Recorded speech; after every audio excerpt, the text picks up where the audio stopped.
आज हम देखते हैं ये प्रश्न। तो इनमें देखो क्या, यहाँ 3, यहाँ 5, यहाँ 4, यहाँ 2, अंदर इसमें 7 है। इसमें यहाँ देखो 9, यहाँ 6, यहाँ 7, यहाँ 3, अंदर इसमें 33 है। इसमें यहाँ 7, यहाँ 2, यहाँ 2, यहाँ 5, अंदर इसमें क्या आएगा? तो इसमें अंदर क्या आएगा, इसके लिए अब हम इसमें देखते हैं कि यहाँ पर ये 7 और ये 33 अंदर इसमें किस प्रकार आए। तो देखो इसके लिए अब हम क्या करते हैं, देखो ये 3 और ये 5, 3 का और 5 का हम गुणा कर लेते हैं। तो 3 गुणा 5 किए तो ये 15, 3 गुणा 5 किए तो 15। अब इस 4 का और इस 2 का भी गुणा कर लेते हैं। तो 4 गुणा 2 किए तो ये 8, 4 गुणा 2 8। अब हम 15 में से ये 8 माइनस कर लेते हैं। तो 15 में से 8 माइनस किए तो ये 7, 15 में से 8 माइनस किए तो 7, और अंदर देखो इसमें यहाँ पर ये 7 ही है। इसी प्रकार इसमें भी, इसमें देखो इस 9 का और इस 6 का भी हम गुणा कर लेते हैं। तो 9 गुणा 6 किए तो ये 54, 9 गुणा 6 किए तो ये 54। अब इस 7 का और 3 का भी गुणा कर लेते हैं। तो 7 गुणा 3, 7 गुणा 3 किए तो ये 21, 7 या 21, तो ये 21। अब हम 54 में से ये 21 माइनस कर लेते हैं। 54 में से ये 21 माइनस कर लेते हैं तो ये देखो 33, 54 में से 21 माइनस किए तो 33, और अंदर देखो इसमें ये 33 ही है। इसी प्रकार इसमें भी, इसमें देखो इस 7 का और इस 2 का भी गुणा कर लेते हैं। तो 7 गुणा 2, 7 गुणा 2 किए तो ये 14 है, और इस 2 का और इस 5 का भी गुणा कर लेते हैं। तो 2 गुणा 5 किए तो ये 10, 2 गुणा 5 किए तो ये 10। अब इसमें से 14 में से ये 10 हम माइनस कर लेते हैं। तो ये 4 आ गए, और यहाँ पर यानी कि 4 आ जाएंगे, इसमें यहाँ 4 आ जाएंगे। इस प्रकार ये हो जाएगा। अब हम अगला देखते हैं। अगले में क्या है, अगले में देखो यहाँ ये 30, यहाँ 4, यहाँ 6, अंदर इसमें 3 है। इसमें यहाँ क्या आएगा, यहाँ क्या आएगा, यहाँ 32 है, यहाँ 8 है, अंदर 2 है। इसमें यहाँ 140 है, यहाँ 15 है, अंदर इसमें 4 है, और यहाँ 20 है। तो इसके लिए अब हम इसमें देखते हैं कि इसमें यहाँ 30 और ये 140 किस प्रकार आए हैं। तो देखो इसके लिए अब हम क्या करते हैं, इसमें देखो ये 4 और 6, 4 + 6, 4 और 6 को हमने ये जोड़ दिया। तो 4 + 6 ये 10, 4 + 6 10। अब हम 10 का इस 3 से अंदर वाले से गुणा कर देते हैं। तो 10 गुणा 3 किए तो ये 30, 10 गुणा 3 किए तो 30, और ऊपर देखो इसमें यहाँ पर ये 30 ही है, 30। इसी प्रकार इसमें भी देख लेते हैं। इसमें ये 32 + 8, 32 + 8 किए तो ये 40, 32 + 8 40। अब हम 40 को इस 2 से गुणा कर लेते हैं। तो 40 गुणा 2 किए तो 80, 40 गुणा 2 किए तो 80, यानी कि यहाँ पर ये 80 आ जाएंगे, ऊपर इसमें 80 आ जाएंगे, 80। इसी प्रकार इसमें भी 15 + 20, 15 + 20 35। अब 35 को हम 4 से गुणा कर लेते हैं। तो 35 गुणा 4 140, 35 गुणा 4 किए तो 140, और ऊपर देखो यहाँ पर ये 140 ही है। इस प्रकार ये हो जाएगा, यानी कि इसमें कौन सा आंसर सही हो जाएगा, इसमें ये 80 आ गए, तो यहाँ पर ये डी वाला आंसर इसमें सही हो जाएगा। अब हम अगला देखते हैं। अगले में क्या है, तो देखो इसमें क्या है, इसमें देखो नीचे दी गई आकृतियाँ, इनका अध्ययन कीजिए तथा इन पर आधारित प्रश्नों के उत्तर ज्ञात कीजिए।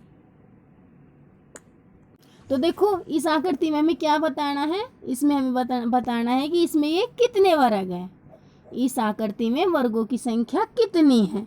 तो देखो इस आकृति में वर्गों की संख्या कितनी है। तो देखो इसमें, इसके लिए अब हम क्या करते हैं, देखो ये इसमें यहाँ पर ये 1, देखो 1 2 3, और यहाँ पर ये 1 और ये 2 2। यदि ये दोनों तरफ यानी कि यहाँ पर ये एक खाना और होता है, यहाँ पर देखो यहाँ पर ये एक और होता, यहाँ पर ये एक और होता, तो यहाँ पर हम ये 3 लिख देते। तो हम इनका सिक्योर कर लेते, 1 का 2 का 3 का, इनका सिक्योर कर लेते, और हमें वर्ग पता चल जाता कि कितने वर्ग हैं, उनका सिक्योर करके उन्हें प्लस कर लेते।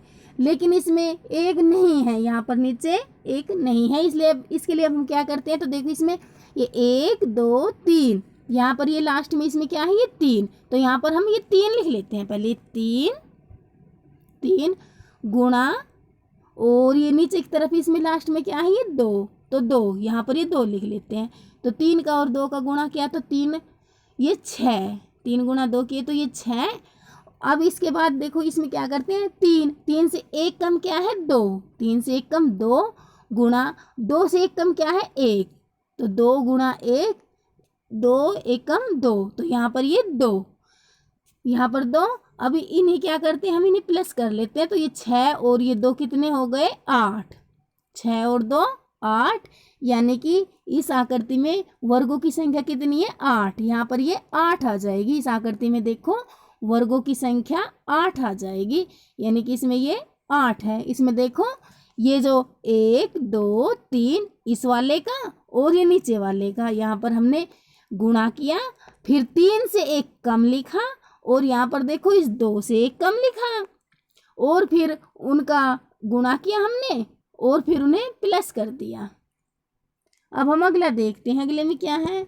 अगले में देखो इसमें भी दिए गए चित्र में कितने वर्ग हैं, इसमें भी वैसा ही कि इस चित्र में कितने वर्ग हैं। तो पहले इसके लिए अब हम ये गिन कर देख लेते, तो देखो इसमें क्या है 1 2 3 4 5, और इस तरफ देखते हैं, अब इस तरफ 1 2 3 4 5। मैंने देखो इसमें यहाँ पर भी 5 है और यहाँ पर भी 5, क्या कहा था मैंने, जब दोनों तरफ बराबर होते हैं तो हम उनका सिक्योर करके उन्हें प्लस कर लेते हैं तो हमें वर्ग पता चल जाता है कि इसमें कितने वर्ग हैं। तो अब इसके लिए अब हम इन वर्गों को इनका हम सिक्योर कर लेते हैं, इनका वर्ग कर लेते हैं। देखो 1 का वर्ग क्या, तो 1 गुणा 1 1। अब 2 का करते हैं 2 गुणा 2, तो ये 2 दूनी 4, 2 दूनी 4। अब 3 का करते हैं, 3 का वर्ग करते हैं तो 3 तिया 9 9। अब इसमें ये 4 का करते हैं तो 4 चौका 16, और इसके बाद ये 5 का करते हैं तो 5 5 25, 5 5 25। अब इन सभी को हम प्लस कर लेते हैं, तो देखो ये 1 प्लस 4 प्लस 9 प्लस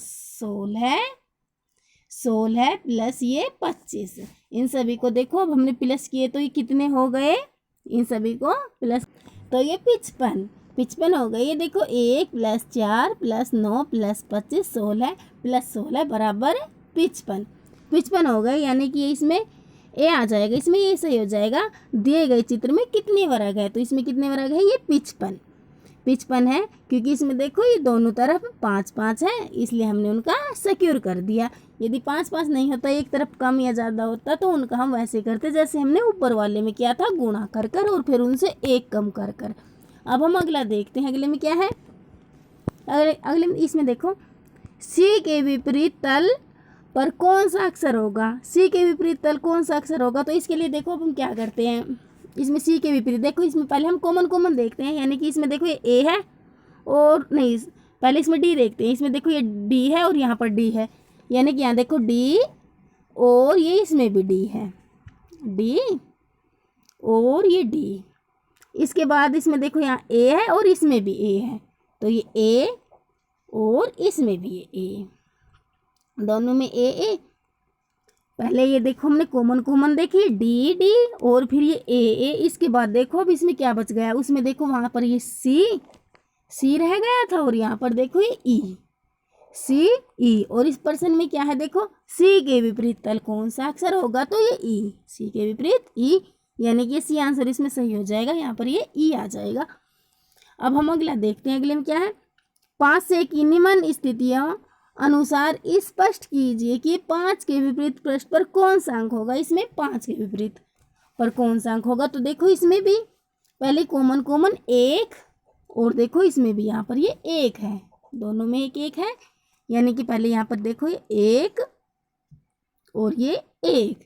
इसके बाद देखो, इसके बाद इसमें कॉमन नहीं है, यानी कि 1 के बाद देखो यहाँ पर ये 3 और फिर इसके बाद देखो ये 2, यानी कि पहले यहाँ पर अब हम यहाँ 3 लिख लेते हैं और यहाँ ये 2, और इसमें देखो 1 के बाद यहाँ ये 1 के बाद यहाँ ये 6 फिर 5, यानी कि इस 3 से नीचे यहाँ ये 6 लिख देते हैं और यहाँ ये 5। और प्रश्न में देखो क्या है, 5 के विपरीत पृष्ठ पर कौन सा अंक होगा, तो 5 के विपरीत पृष्ठ पर कौन सा अंक है, ये 2, 5 के विपरीत 2, यानी कि इसमें ये ए सही हो जाएगा, 2, 5 के विपरीत ये 2 आ जाएगा। अब हम अगला देखते हैं, अगले में क्या है। अगले में देखो, इसमें यहाँ 2, 2, यहाँ 4, यहाँ 20, इसमें यहाँ 3, यहाँ 9, यहाँ 90, इसमें यहाँ 1, यहाँ 7, यहाँ क्या आएगा। तो इसके लिए अब हम इसमें देखते हैं कि यहाँ 20 और ये 90 किस प्रकार आए। तो देखो इसके लिए अब हम क्या करते हैं, हम पहले इस 2 का सिक्योर कर लेते हैं। तो 2 गुणा 2 किए तो ये 4, 2 गुणा 2 किए तो 4। अब इस 4 का भी सिक्योर कर लेते हैं। तो 4 गुणा 4 16, 4 गुणा 4 16। अब 16 और 4 को हम प्लस कर देते हैं। तो 16 + 4 20, 16 + 4 के तो 20, और देखो यहाँ पर ये 20 ही है। इसी प्रकार इसमें भी पहले इस 3 का सिक्योर करते हैं। तो 3 गुणा 3 किए तो ये 9, 3 गुणा 3 किए तो 9। अब इस 9 का भी सिक्योर कर लेते हैं। 9 गुणा 9 किए तो ये 81, 9 का सिक्योर किया तो 9 गुणा 9 81। अब हम 81 और 9 को प्लस कर लेते हैं। 81 + 9, 81 + 9 किए तो देखो ये 90, 81 + 9 किए तो 90, और देखो यहाँ पर ये 90 है। इसी प्रकार इसमें देखो 1 का भी सिक्योर कर लेते हैं। तो 1 का सिक्योर किया तो 1 गुणा 1 1, 1 का सिक्योर किया तो 1। इसी प्रकार इस 7 का भी सिक्योर कर लेते हैं। 7 गुणा 7, 7 का सिक्योर किया तो 7 7 49, तो ये 49।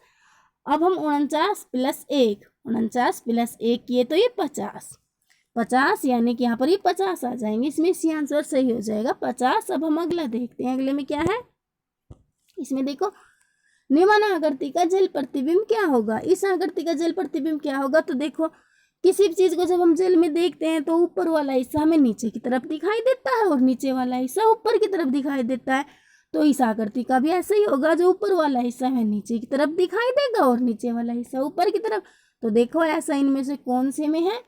तो ऐसा इनमें से देखो इस सी वाले में, यानी कि इस आकृति को जब हम जल में देखेंगे तो वह हमें ऐसी दिखाई देगी जैसे कि इसमें सी वाली दिखाई दे रही है। अब हम अगला देखते हैं, अगले में क्या है। अगले में देखो, निम्न आकृति का जल प्रतिबिंब क्या होगा। इस आकृति का जल प्रतिबिंब क्या होगा। तो मैंने क्या कहा था, जब हम किसी भी चीज़ को जल में देखते हैं तो ऊपर वाला हिस्सा नीचे की तरफ और नीचे वाला हिस्सा ऊपर की तरफ दिखाई देता है। तो इस आकृति का भी देखो, जो ऊपर वाला हिस्सा है ये वाला, देखो ये नीचे की तरफ और ये वाला ऊपर की तरफ दिखाई देगा। और ऐसा देखो इनमें से ये ए वाली आकृति में, यानी कि ये वाली इसमें ये सही हो जाएगी। अब हम अगला देखते हैं, अगले में क्या है। इसमें देखो, निम्न में कौन सा आरेख लड़के लड़कियां और विद्यार्थी को प्रदर्शित करते हैं। इनमें से कौन सा आरेख लड़के लड़कियां और विद्यार्थी को दर्शा रहा है। तो देखो इनमें से कौन सा आरेख, ये ए वाला, क्योंकि लड़के लड़कियां विद्यार्थियों के अंतर्गत आते हैं। लड़के लड़कियां विद्यार्थी। अब अगला देखते हैं, अगले में क्या है। अगले में देखो, कौन सा आरेख कक्षा, ब्लैक बोर्ड और स्कूल के संबंध को दर्शा रहा है। इनमें से जो कौन सा आलेख है, ब्लैक बोर्ड कक्षा और स्कूल के संबंध को दर्शा रहा है। तो देखो इनमें देखो ये सी वाला सही हो जाएगा। सी वाला क्यों, क्योंकि देखो स्कूल के अंदर कक्षा और कक्षा के अंदर ब्लैक बोर्ड, स्कूल के अंदर कक्षा के अंदर ब्लैक बोर्ड होता है। अब हम अगला देखते हैं, अगले में क्या है। अगले में देखो, अगले में विलंबी शीघ्रकारी सीधा, विलंबी का संबंध शीघ्रकारी से है। तो सीधा का संबंध किससे होगा, विलंबी शीघ्रकारी सीधा। तो देखो इसमें क्या है, विलंबी शीघ्रकारी, जिस प्रकार विलंबी का विलोम शीघ्रकारी है उसी प्रकार सीधा का विलोम टेढ़ा मेढ़ा, सीधा का विलोम टेढ़ा मेढ़ा। तो इसमें टेढ़ा मेढ़ा भी। अब अगला देखते हैं, अगले में क्या है। पंजा बिल्ली खुर, पंजा का संबंध बिल्ली से है तो खुर का संबंध किससे होगा। तो देखो इसमें जिस प्रकार बिल्ली का पैर पंजा कहलाता है, उसी प्रकार घोड़े का पैर खुर कहलाता है, यानी कि इसमें घोड़ा आ जाएगा। अब अगला देखो, अगले में क्या है। इसमें कुर्सी बैठना पलंग, कुर्सी का संबंध बैठने से है तो पलंग का संबंध किससे होगा। तो देखो इसमें क्या है, जिस तरह से कुर्सी बैठने के काम आती है उसी प्रकार पलंग सोने के काम आता है। पलंग सोने के काम, तो पलंग सोना।